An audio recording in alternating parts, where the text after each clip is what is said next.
सभी को नमस्ते। RW परिवार में आपका स्वागत है और मेरा नाम है अमित। जैसा कि आप देख रहे हैं बोर्ड पर कि आज हम लोग केमिस्ट्री की क्लासेस शुरू करने जा रहे हैं और मेरे साथ आप लोग केमिस्ट्री का सफ़र शुरू करेंगे।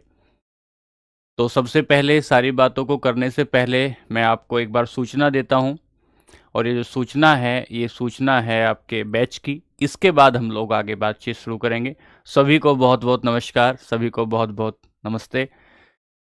तो ये केमिस्ट्री का जो बैच शुरू हो रहा है, विजय रथ बैच, जो ग्रुप डी के लिए 2026 के लिए ये शुरू बैच है।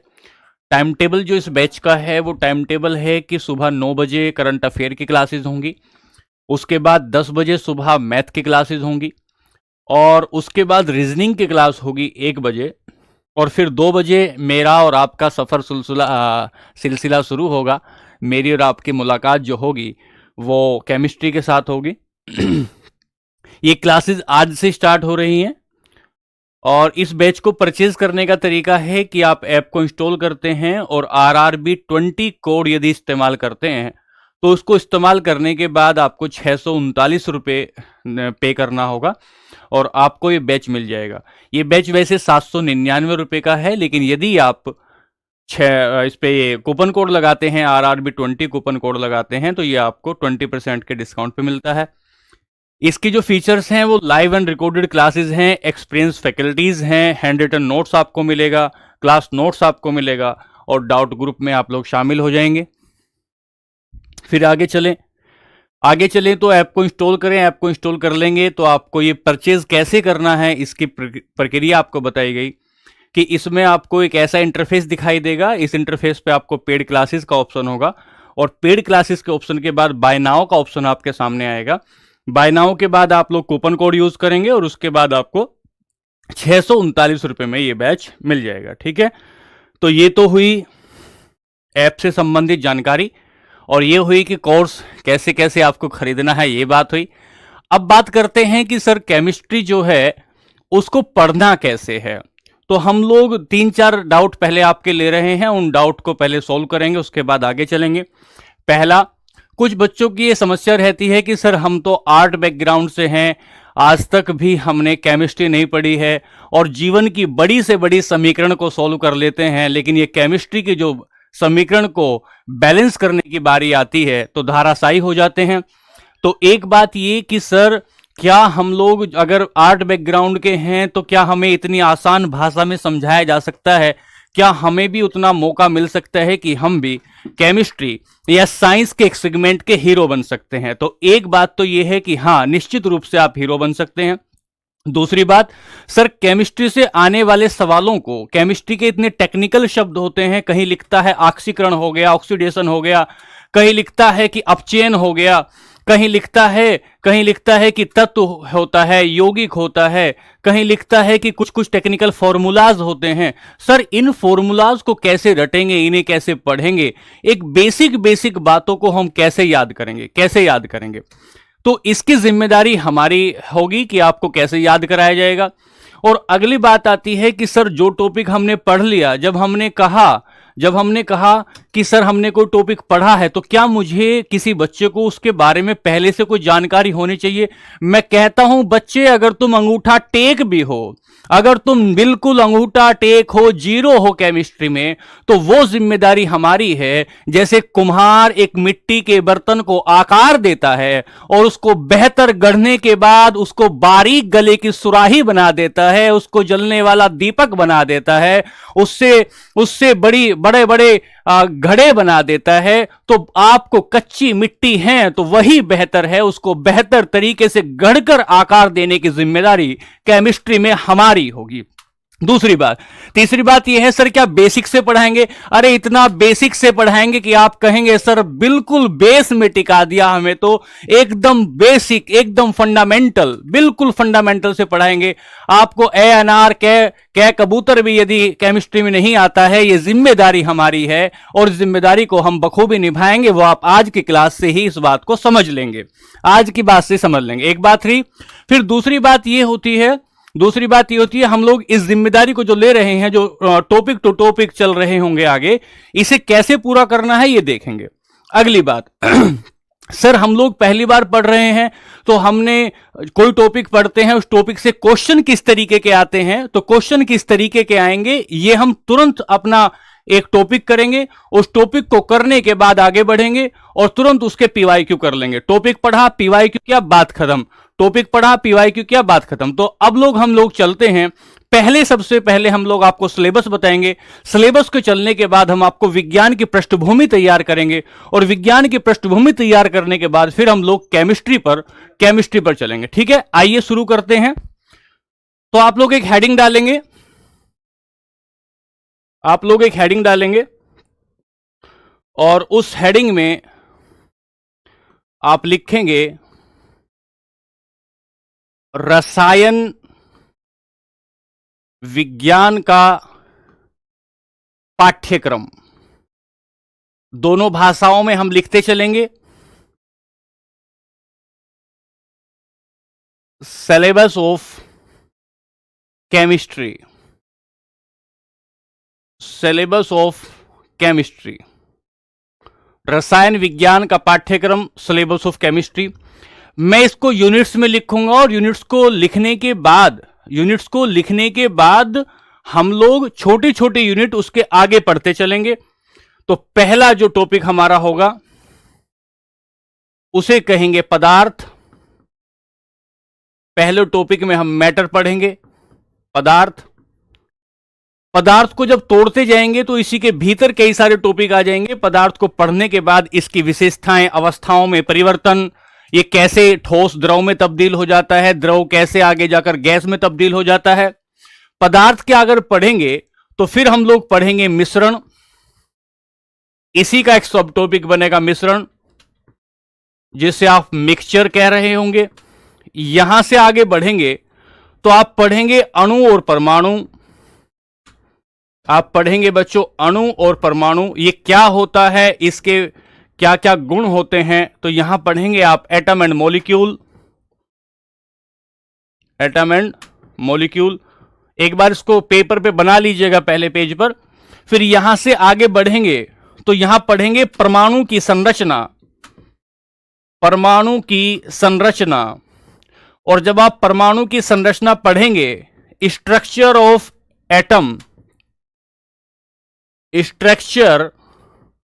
एटम, जब आप परमाणु की संरचना पढ़ेंगे तो परमाणु की संरचना के भीतर ही आप डाल्टन ने क्या मॉडल दिया, डाल्टन के साथ साथ रदरफोर्ड ने क्या बताया, रदरफोर्ड के आगे गए तो सर नील्स बोर ने क्या बताया, बोरबरी योजना क्या हुई, ये सारे आप परमाणु की संरचना में बातें पढ़ रहे होंगे। यहां से आगे जाएंगे तो आप पढ़ेंगे तत्वों का वर्गीकरण, क्लासिफिकेशन ऑफ, तत्वों का वर्गीकरण पढ़ेंगे। और तत्वों के वर्गीकरण में कहेंगे क्लासिफिकेशन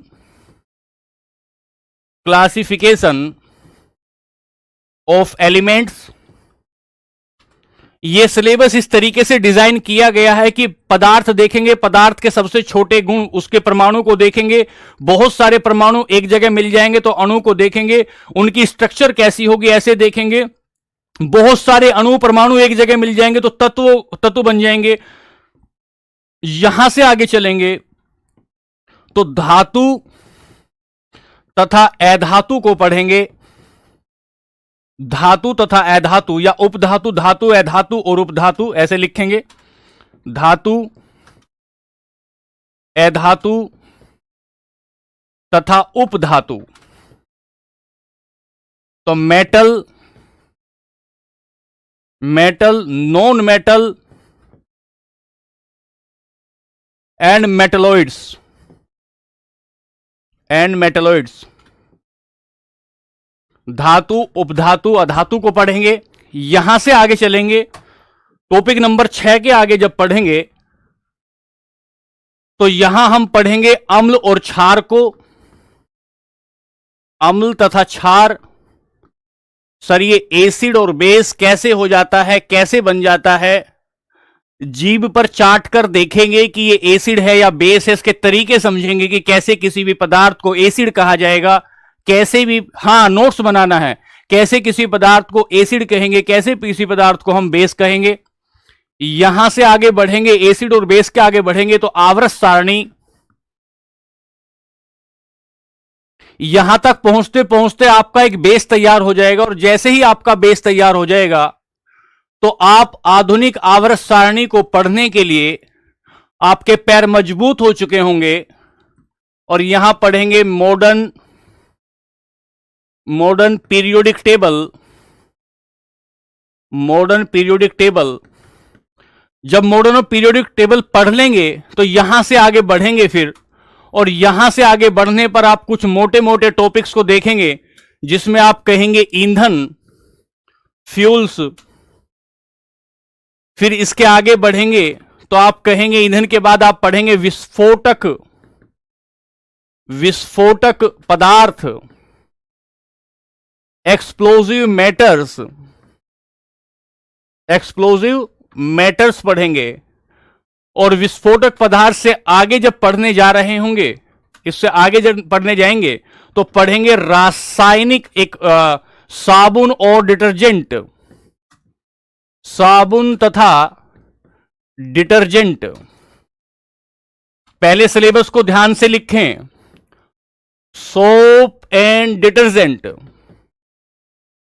ये पढ़ेंगे कैसे बनते हैं, इनमें ये चिकनापन कैसे आ जाता है, कपड़े को कैसे साफ कर देता है, ये सारी बात पढ़ेंगे।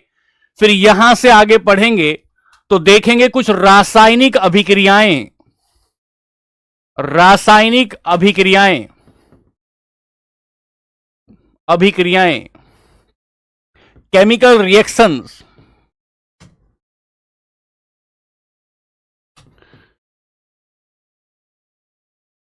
रिएक्शंस, और जो कुछ छूट जाएगा उसे यहां अन्य में देखेंगे, उसे यहां अन्य टॉपिक्स में देखेंगे। जो कुछ छूट जाएगा, जैसे अपघटन, अपचयन हुआ, जो कुछ टॉपिक बच जाएगा उसे अन्य में देखेंगे। इन टॉपिक के भीतर कई सारे सब टॉपिक होंगे, कई सारे सब टॉपिक होंगे, और उन सब टॉपिक को एक एक उनकी परत उठाते रहेंगे और परत उठा के आगे बढ़ते रहेंगे। अब मेरी ध्यान से सुनना बात बच्चों, जैसे कि हम लोग रसायन विज्ञान का पाठ्यक्रम देख रहे हैं, तो पहला टॉपिक तो हमारा पदार्थ है, लेकिन इस पदार्थ पर पहुंचने से पहले जरा ये देखें, पहले ये देखें कि सर ये विज्ञान क्या होता है। हम लोग आपको पढ़ा रहे हैं, साइंस पढ़ाने आए हैं, तो विज्ञान होता क्या है। तो हेडिंग डालें, सबसे पहले हेडिंग डालें विज्ञान क्या है, क्योंकि आपको रसायन विज्ञान पढ़ाने आए हैं ना। विज्ञान क्या है, जब आप ये कहते हैं, जब आप ये कहते हैं कि हम लोग रसायन विज्ञान आज केमिस्ट्री शुरू कर रहे हैं, और इस केमिस्ट्री में एक शब्द जुड़ा हुआ है पहले, जिसे विज्ञान कहते हैं, तो पहले यही बता दो ना सर कि विज्ञान क्या है। पहली डेफिनेशन ये बताओ ना सर कि विज्ञान क्या है, किसे कहेंगे विज्ञान, और विज्ञान की शुरुआत कैसे हुई। सर जैसे जैसे आदमी ने अपने दिमाग का प्रयोग करना शुरू कर दिया, वैसे वैसे विज्ञान की प्रगति होनी शुरू हो गई। जब इंसान शिकारी जीवन में रहता था, जो उसको मिल गया खा लिया, जहां उसको रहने की जगह मिली गुफाओं में रहने लगा, जो ओढ़ने को मिला वो ओढ़ने लगा। लेकिन जब जब उसने ये, उसके दिमाग में ये सवाल आना शुरू होने लगा कि ये what is the definition of science, या क्यों का जवाब आने लगा उसके दिमाग में, ऐसा क्यों है, बारिश क्यों पड़ती है, गर्मी क्यों लगती है, गर्मी क्यों लगती है, ये गर्म हवाएं क्यों चलती हैं, पानी क्यों बहता है। धीरे धीरे धीरे धीरे उसको क्यों का जवाब मिलने लगा, और जब क्यों का जवाब मिलने लगा तो हमने कहा कि सर हम कहते हैं कि कोई भी तथ्य, कोई भी घटना अगर तथ्यों पर आधारित हो, कोई भी घटना अगर आंकड़ों पर आधारित हो, किसी भी घटना का कारण जान लिया जाए, किसी भी घटना के पीछे का प्रभाव जान लिया जाए, उसे विज्ञान कहते हैं।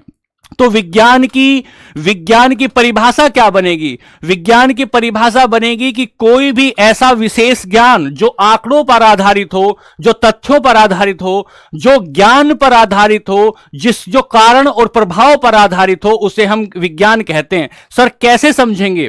सर हमने कहा कि सर ये पानी, बारिश हो जाती है, विज्ञान कहता है कि बारिश ऐसे नहीं होती, टेम्परेचर बढ़ता है, टेम्परेचर बढ़ने के बाद वाष्पीकरण होता है, वाष्पीकरण हवाएं ऊपर जाती हैं, ऊपर जाने के बाद कंडेंसेशन संघनन हो जाता है, संघनन होने से क्लाउड का फॉर्मेशन हो जाता है, क्लाउड के फॉर्मेशन के बाद उसकी रिलेटिव ह्यूमिडिटी बढ़ जाती है और धीरे धीरे बारिश आना शुरू हो जाती है। तो हम ये कहेंगे कि ये हमने कहा भगवान बारिश कर देता है, हमने कहा फला इंसान बारिश कर देता है। विज्ञान कहता है कि बारिश होने के पीछे की प्रक्रिया एक संघनन पर आधारित है, कंडेंसेशन पर आधारित है, साइकिल ऑफ वाटर पर आधारित है, वेपराइजेशन पर आधारित है। जो जब आपने किसी घटना के पीछे का कारण जान लिया तो आपने कहा यह विज्ञान है, आपने कहा यह विज्ञान है। हमने कहा कि सर हमें शरीर से ऊर्जा मिलती है, ऊर्जा मिलती कैसे मिलती है? खाना खाया तो ऊर्जा मिल गई। विज्ञान ने कहा जब आपने खाना खाया इस आहार नाल से होते हुए इस पेट में चला गया, पेट में HCl है, HCl ने उसको तोड़ा, यकृत ने उसमें, लीवर ने उसमें बाइल जूस मिलाया और जब कोशिकाओं में टूटने के पास गया तो कोशिकाओं के पास एक पावर हाउस है, माइटोकॉन्ड्रिया है, माइटोकॉन्ड्रिया ने उसे ATP में तब्दील कर दिया और जब ATP में तब्दील कर दिया तो आपको ऊर्जा दे दी। सर ये खाने ने हमें ऊर्जा कैसे दी? ये विज्ञान है। बारिश कैसे हुई? ये विज्ञान है। पहिया अगर गोल हो तो तेज गति से घूमेगा, ये विज्ञान है। घर्षण कम होगा, ये विज्ञान है। आपका जो आपने चप्पल पहनी हुई है उस चप्पल के नीचे छोटे छोटे बिंदी लगा रखी है, आप घर्षण ना कर पाओ, आप फिसल ना जाओ, ये विज्ञान है, ये विज्ञान है। पिचकारी जिससे आप होली खेलते हैं, जिससे डॉक्टर इंजेक्शन लगाता है, आगे जाते जाते उसकी नली बारीक हो जाती है, उसका दाब बढ़ जाता है, ये विज्ञान है। तो इसका मतलब विज्ञान क्या है? विज्ञान है कोई भी ऐसी घटना जो तर्क पर आधारित हो, तथ्यों पर आधारित हो, आंकड़ों पर आधारित हो, उसे हम विज्ञान कहते हैं, उसे हम विज्ञान कहते हैं। आइए इसकी परिभाषा लिखेंगे।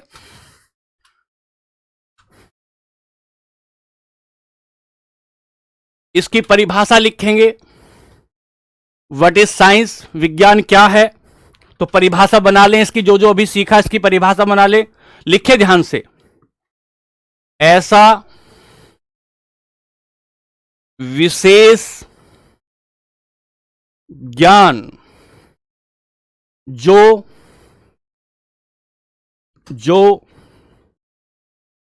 आंकड़ों,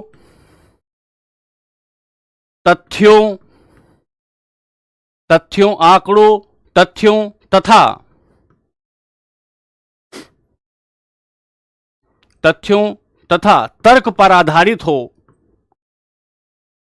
तथा तर्क पर आधारित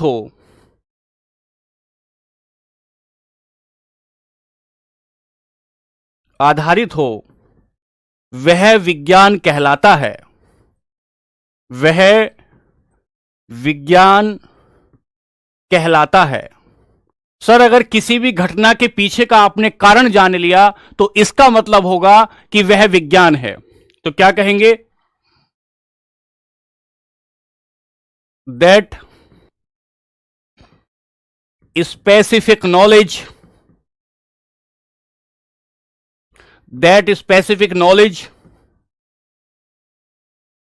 which is based on facts, data and rationality। विज्ञान वह है जो तथ्यों पर आधारित हो, विज्ञान वह है जो आंकड़ों पर आधारित हो, विज्ञान वह है जो तर्क पर आधारित हो। उदाहरण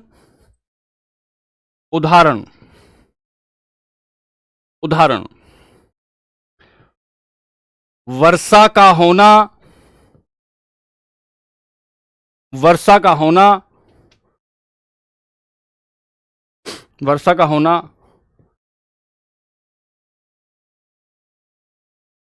के होने का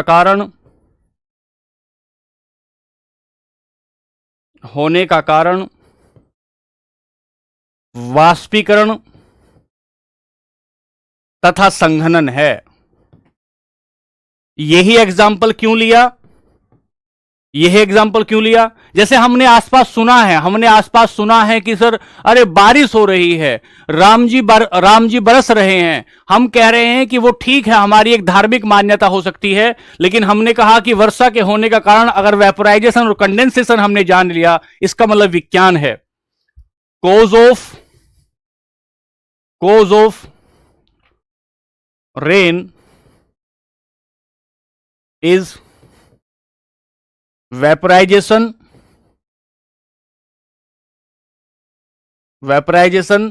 एंड कंडेंसेशन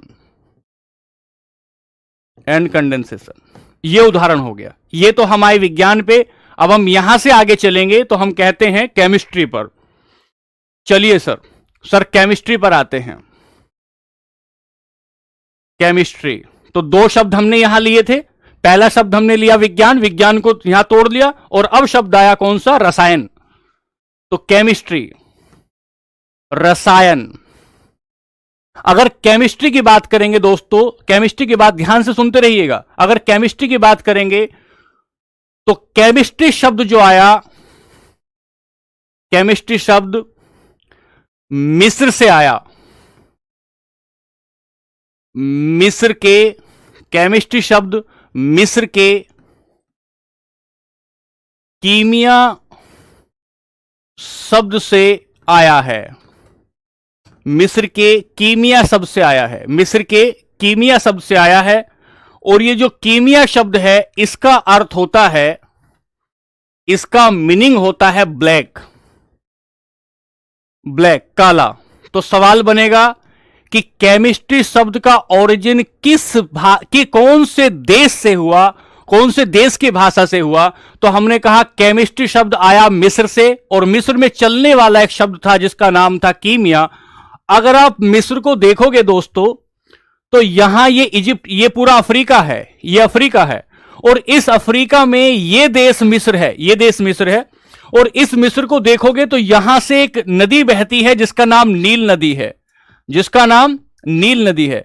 नील नदी के आसपास की मिट्टी बड़ी उपजाऊ थी।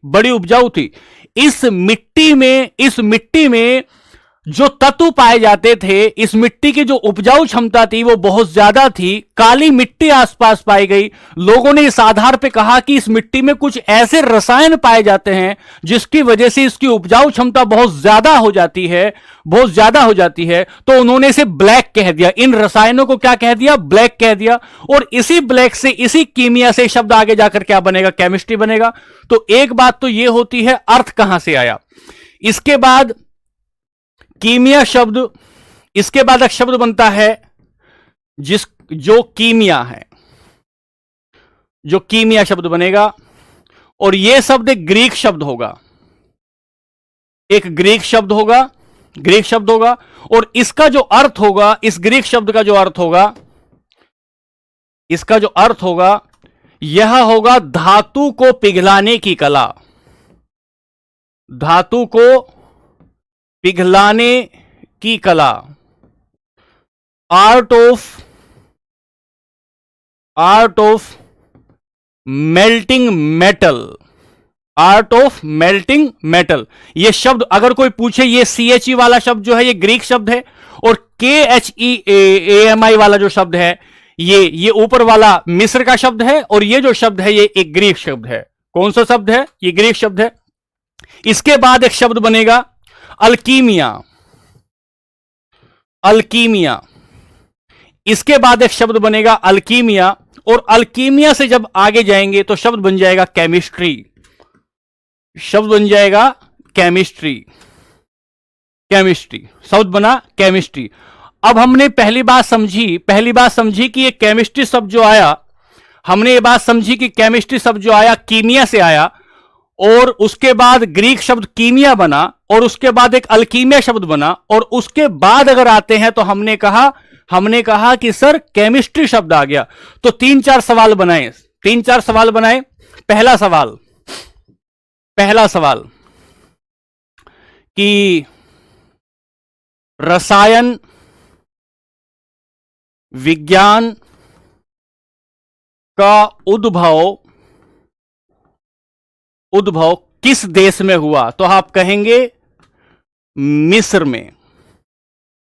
मिस्र में। पहला सवाल, ओरिजिन ऑफ केमिस्ट्री।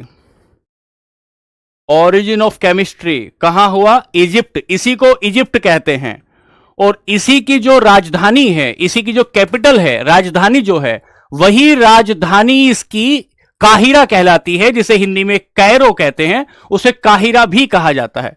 तो रसायन विज्ञान का उद्भव कहां हुआ? मिस्र में हुआ। यहां से आगे चले, यहां से आगे चले तो शब्द आया केमिस्ट्री, शब्द बन गया chemistry.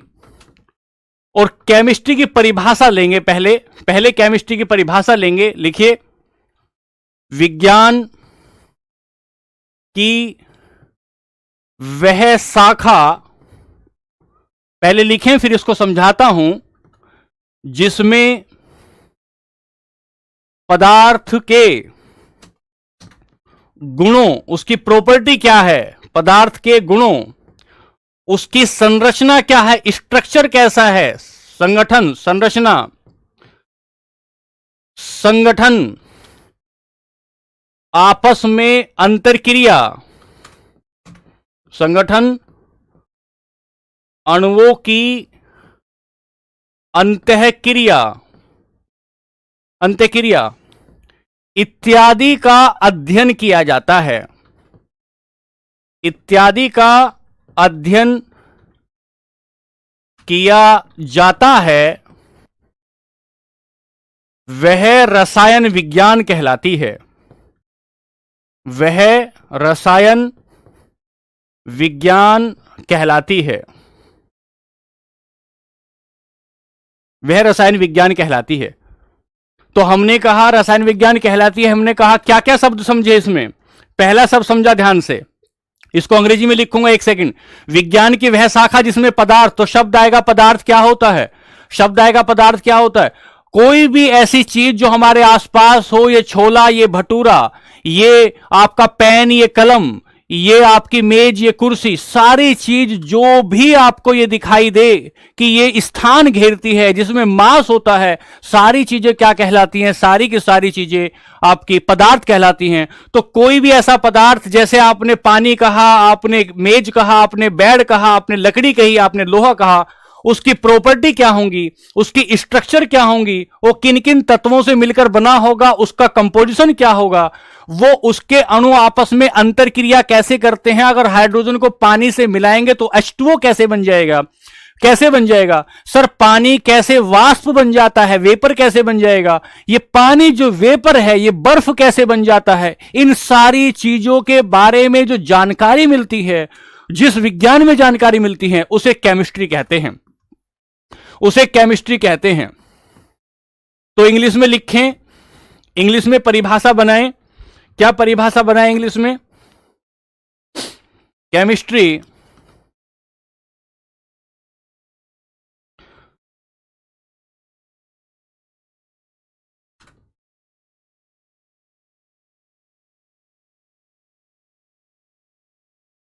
it is branch of science in which studied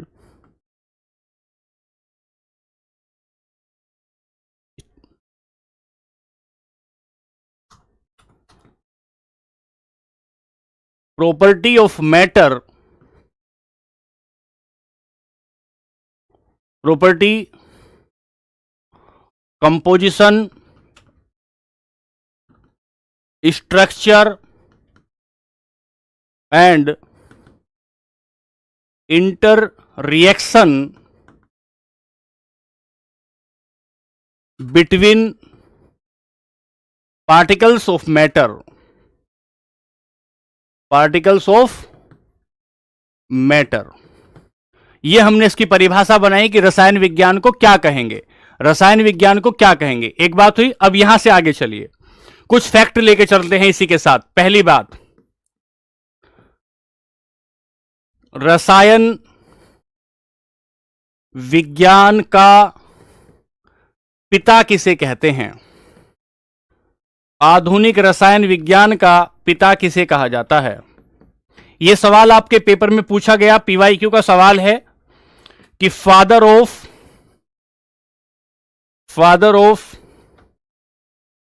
modern chemistry, आधुनिक रसायन विज्ञान का पिता किसे कहते हैं? तो हम कहेंगे एंटोनियो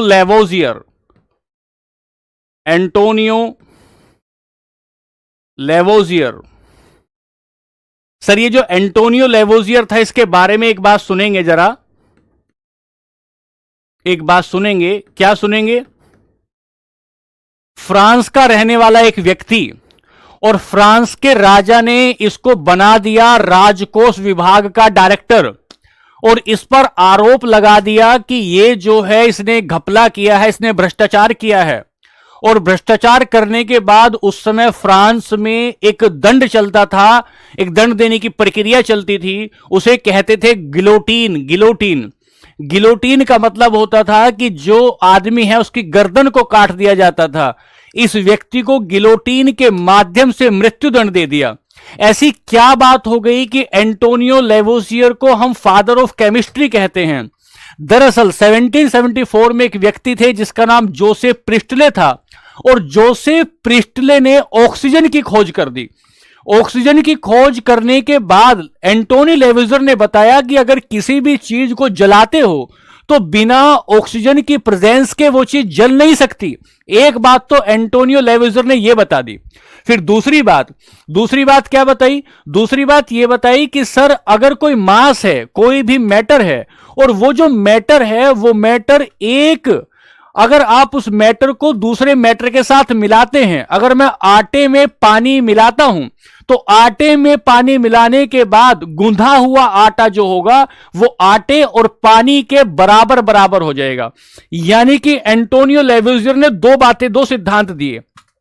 पहला सिद्धांत क्या दिया? इन्हें क्यों कह रहे हैं? तो पहला बताया, इन्होंने बताया कि O2 ऑक्सीजन किसी भी पदार्थ के, या ऐसे लिखिए इसे, आग को जलने के लिए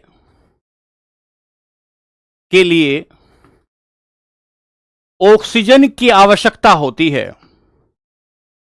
ऑक्सीजन की आवश्यकता है। किसने बताई ये बात? ये बात एंटोनियो लेवोजियर ने बताई। पहली बात एंटोनियो लेवोजियर ने बताई। क्या बताई?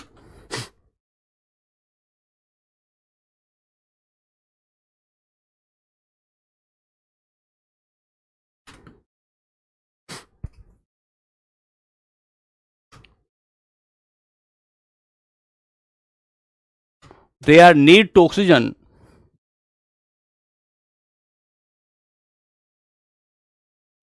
to fire anything। किसी भी चीज को जलाने के लिए किसकी जरूरत होती है? ऑक्सीजन की जरूरत। किसने बताई ये बात? बताई एंटोनियो लेवोजियर ने ये बात बताई। एक बात हुई। दूसरी बात क्या बताई एंटोनियो लेवोजियर ने? इन्होंने द्रव्यमान संरक्षण का सिद्धांत दिया। द्रव्यमान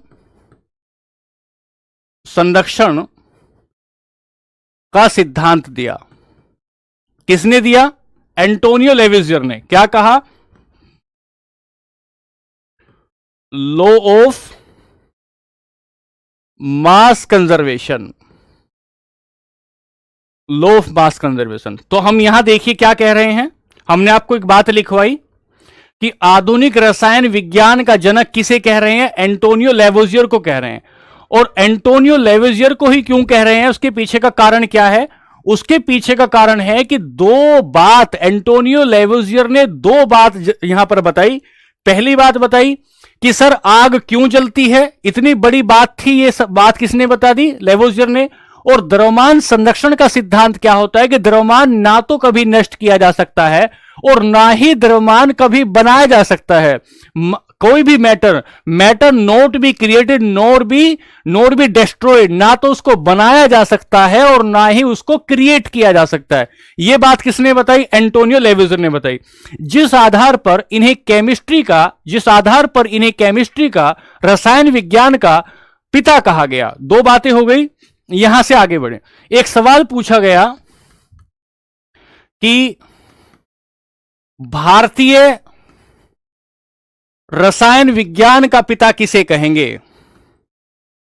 भारतीय रसायन विज्ञान का पिता किसे कहते हैं? तो हम कहेंगे प्रफुल्ल चंद्र सेन को। प्रफुल्ल चंद्र सेन को।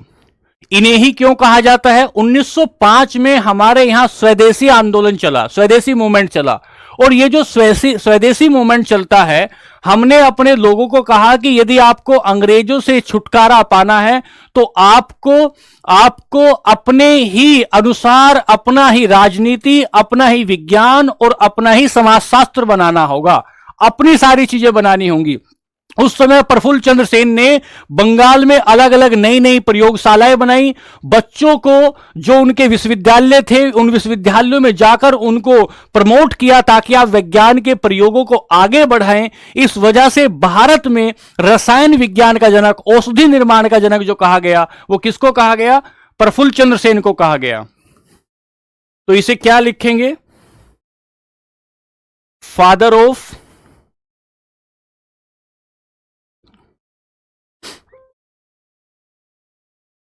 Indian chemistry.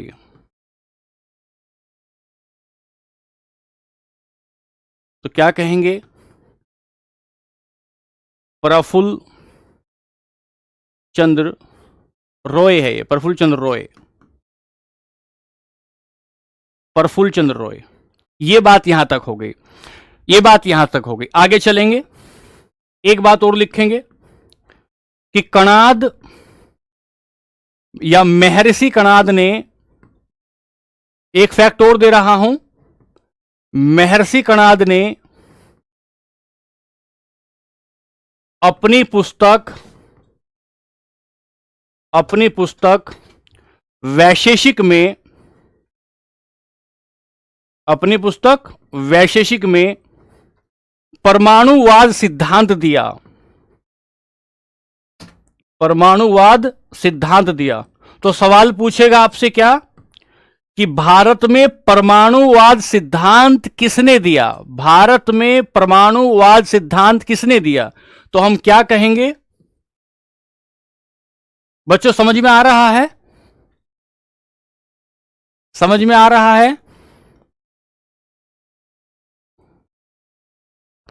भारत में परमाणुवाद सिद्धांत किसने दिया? अगर यह सवाल आता है तो इस सवाल में हम लिखेंगे कि ये महर्षि कणाद थे, और महर्षि कणाद ने अपनी पुस्तक, जिस पुस्तक का नाम था, जिस किताब का नाम था वैशेषिक, उसमें परमाणुवाद सिद्धांत दिया, उसमें परमाणुवाद सिद्धांत दिया। ठीक है, तो लिखें।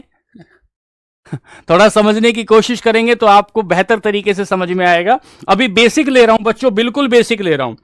ये बेसिक इसलिए लिया जा रहा है, एकदम बेसिक इसलिए लिया जा रहा है ताकि आप जो हैं बेहतर तरीके से अपनी जो पकड़ है उसको, अच्छा स्पीड स्लो करें, ठीक है, थोड़ा स्पीड स्लो कर लेते हैं, स्पीड थोड़ा स्लो कर लेते हैं। तो क्या लिखेंगे? The atomic theory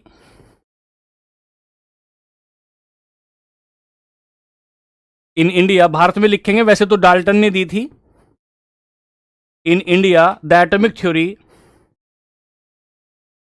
was given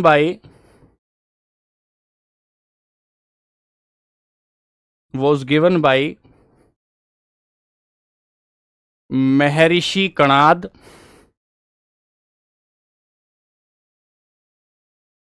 in his book Vaisheshika, in his book वैशेषिक। तो पूछे कि वैशेषिक किसकी किताब है? तो बताएंगे कणाद की किताब है, कणाद की किताब है। फिर पूछेंगे सर ये इसने एटॉमिक थ्योरी किसने दी भारत में? तो कणाद ने दी। और फिर पूछा जाएगा कि सर ये जो सिद्धांत था इन कौन सी किताब में दिया गया? तो वैशेषिक नामक किताब में दिया गया, वैशेषिक नामक किताब में दिया गया। यहां से आगे चले, फिर यहां से आगे चले, बेसिक ले रहे हैं बिल्कुल। यहां से आगे लेने पर एक व्यक्ति आए जिनका नाम हुआ नागार्जुन। नागार्जुन, नागार्जुन को भारत में रस विद्या का जनक कहा जाता है, रस विद्या का जनक कहा जाता है। जो आज आप दुकानों पर देखते हैं, जो आज आप दुकानों पर देखते हैं कि सर ये झंडू पंचारिस ले लो, सर ये फलाना रस ले लो पेट ठीक हो जाएगा, फलाना रस ले लो तो पथरी ठीक हो जाएगी, फलाना रस ले लोगे तो जीवन के सारे दुख दर्द ठीक हो जाएंगे।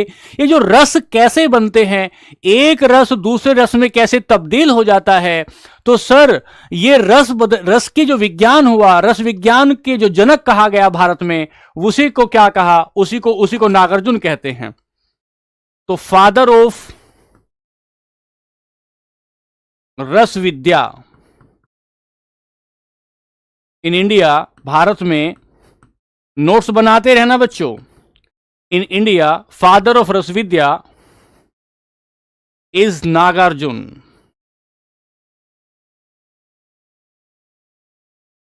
फादर ऑफ रस विद्या इज नागार्जुन। ये बात हुई। देखो पीछे एक बार मैं यहां बता रहा हूं आपको कि हमने कहा कि विज्ञान क्या होता है। विज्ञान से आगे बढ़े तो केमिस्ट्री शब्द कहां से आया, मिस्र से आया। फिर यहां से आगे बढ़े, मिस्र से आगे बढ़े तो हमने कहा ये कौन से देश से पैदा हुआ, मिस्र से पैदा हुआ।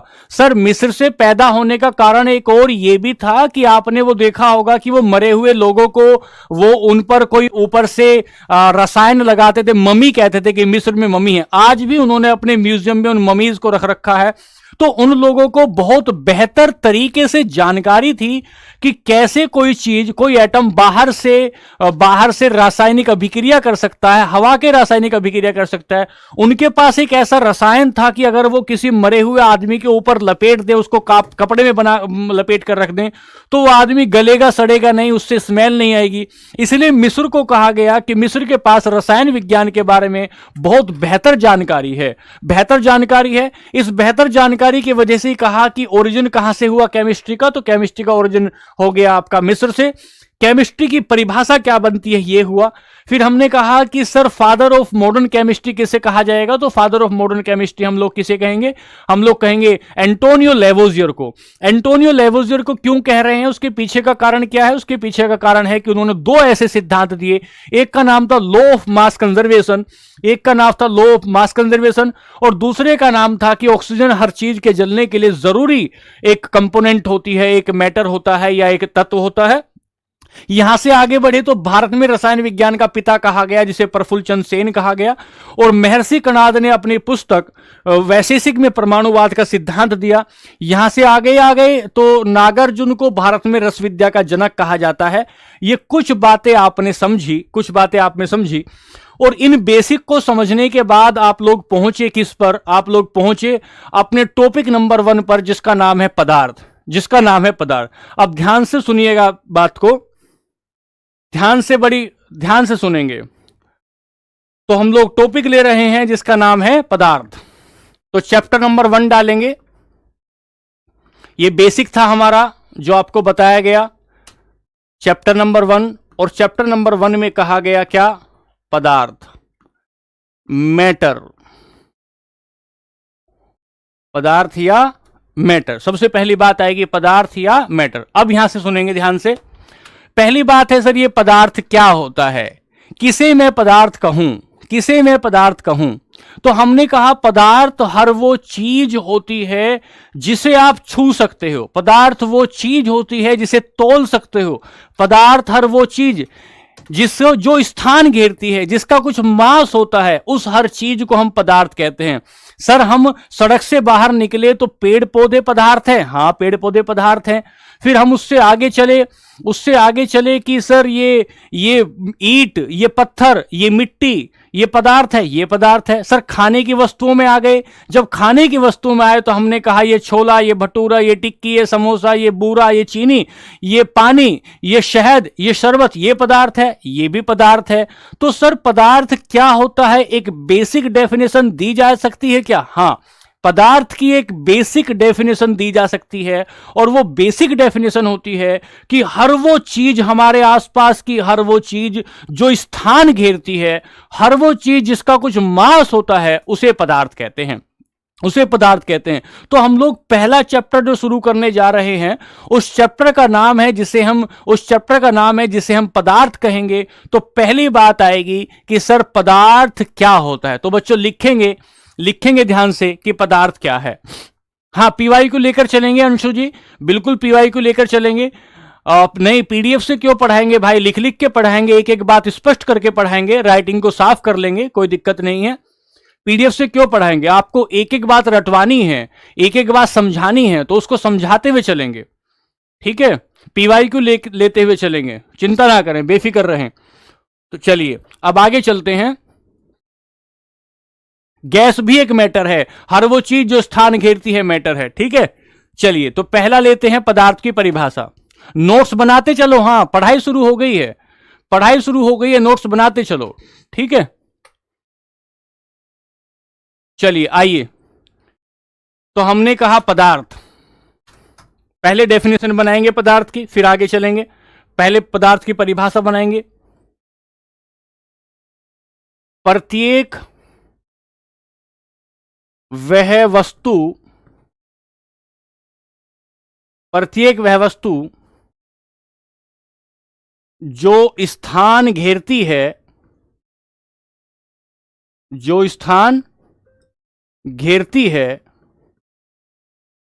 तथा जिसका द्रव्यमान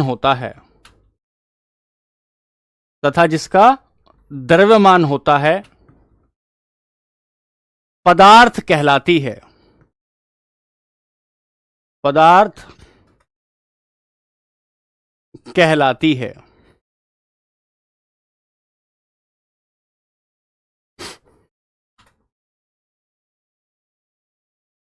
एनी ऑब्जेक्ट, बच्चों राइटिंग बताना जरा, अभी राइटिंग की कह रहे थे आप लोग। Which have mass and occupied space is called matter, उसे पदार्थ कहा जाता है। जैसे क्या क्या लिखें, जैसे चीनी के साथ साथ पानी, मिट्टी, कलम, जो भी तुम्हें दिखाई दे, ईंट इत्यादि, सब कुछ पदार्थ है। अब इस परिभाषा में दो शब्द आए हैं, उन दो शब्द को मैं डिफाइन करता हूं। लाइक शुगर,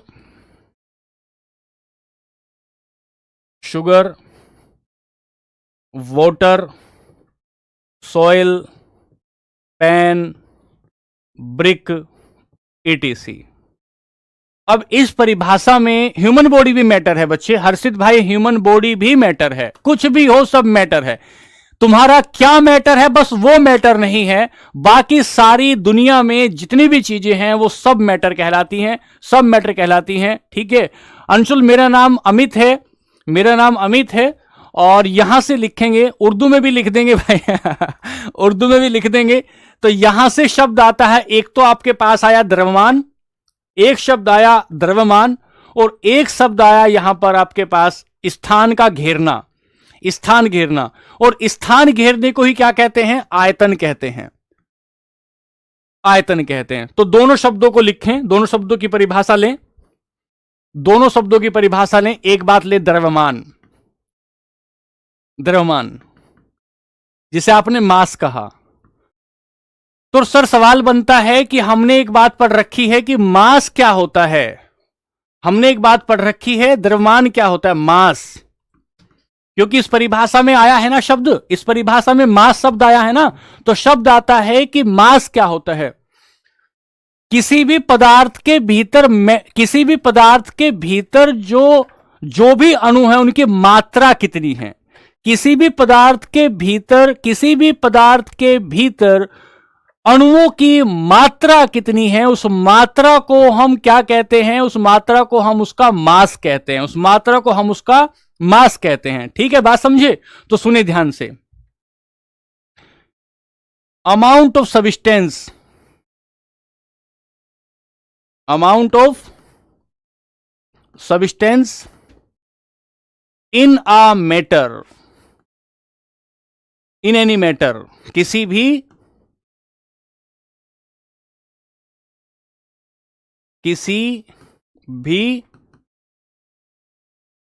पदार्थ में, किसी भी पदार्थ में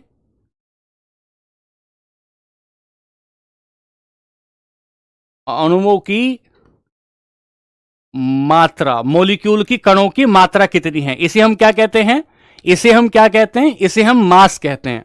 अच्छा, m से इसे डिनोट करते हैं, m से डिनोट करते हैं। और दूसरा शब्द आया था पीछे, आयतन, जिसे आपने कहा वॉल्यूम।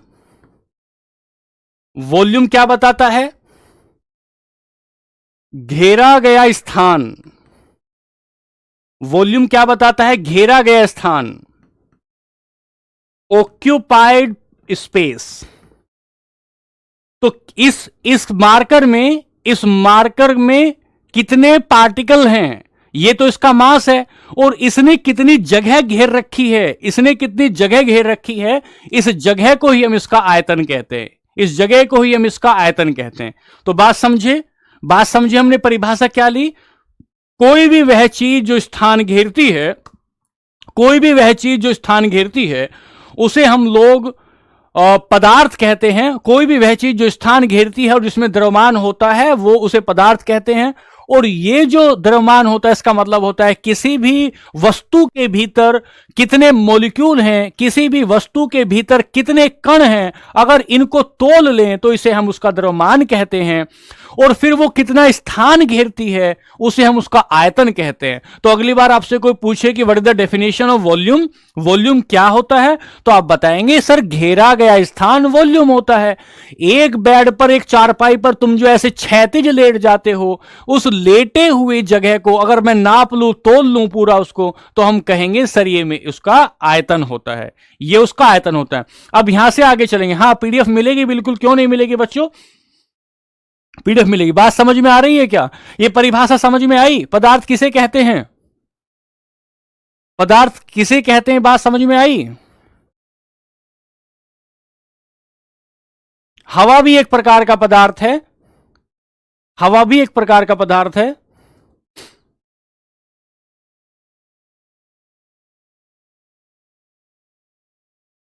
बात समझ में आई, पदार्थ किसे कहते हैं। चलिए आगे चलते हैं, अब आगे चलते हैं।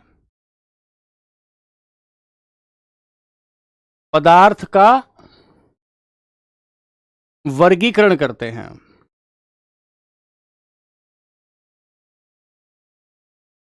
Classification of matter. तो अगला जो हमने चैप्टर लिया, मतलब ये जो हमने पहला चैप्टर लिया था जिसे हम पदार्थ कह रहे थे, उस पदार्थ को अब हम डिवाइड करेंगे, ठीक है। उस पदार्थ को अब हम डिवाइड करेंगे। कैसे डिवाइड करेंगे, पहला, जब इसका भौतिक वर्गीकरण करोगे, भौतिक का मतलब देखकर, कैसे भौतिक वर्गीकरण करोगे, फिजिकल क्लासिफिकेशन करोगे,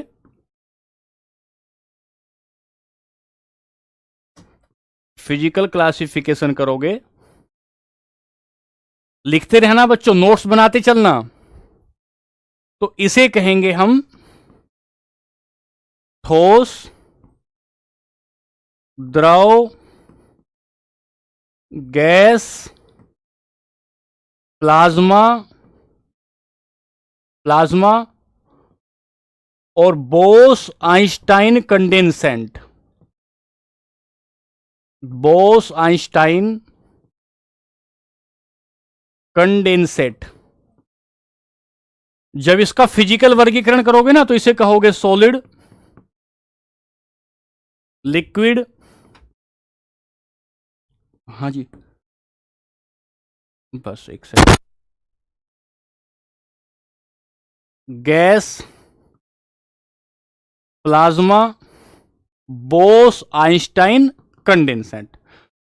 और यहां जब हम इसका रासायनिक वर्गीकरण करेंगे, इधर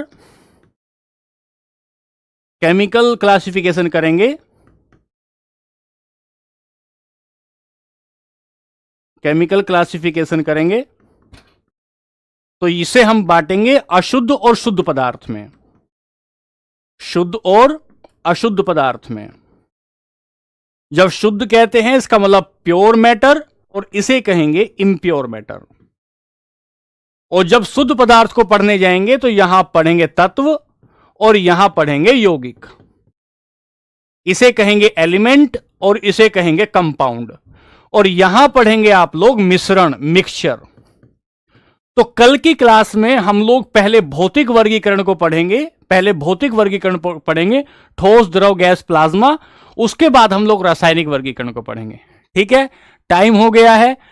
कमेंट बॉक्स में बता दीजिएगा कि आपको क्लास कैसी लगी और क्लास के बारे में आपके क्या सुझाव हैं। और अब तो हम रोज मिलते ही रहेंगे दोस्तों। साइंस की क्लास है, थोड़ा सा दिमाग पर लोड आएगा ही आएगा, लेकिन मैं कोशिश करूंगा कि आपके दिमाग पर लोड ना आने पाए और पूरे तरीके से आसान शब्दों में आपको बताने की कोशिश करूंगा। ठीक है, तो फिर मिलते हैं कल की क्लास में। कोई किसी की बात हो तो आप अपने कमेंट बॉक्स में जरूर लिख दीजिएगा। ठीक है, ये मेरे पढ़ाने का तरीका होगा, हाथ से हम लोग पढ़ाएंगे और सारी बातें एक एक बात हम हाथ से लिखेंगे। हाथ से लिखने के बाद धीरे धीरे आगे चलते हुए नोट्स बनाते हुए चलेंगे। ठीक है, ऐसे हम लोग आगे चलेंगे और जो फैक्ट बीच में आते रहेंगे उन्हें मैं लिखवाता रहूंगा। पहले पूरा टॉपिक पढ़ाएंगे, टॉपिक पढ़ा के तुरंत उसके पीवाईक्यू करा दिए जाएंगे। और अगर कोई सवाल आपका रहता है तो आप तुरंत कमेंट बॉक्स में लिखेंगे और मैं कोशिश करूंगा कि आपको उसकी जानकारी दे दी जाए। ठीक है, तो फिर मिलते हैं दोस्तों, कल फिर मिलेंगे। आज के लिए नमस्ते, खुश रहिए, आनंदित रहिए, खूब मेहनत करिए। धन्यवाद।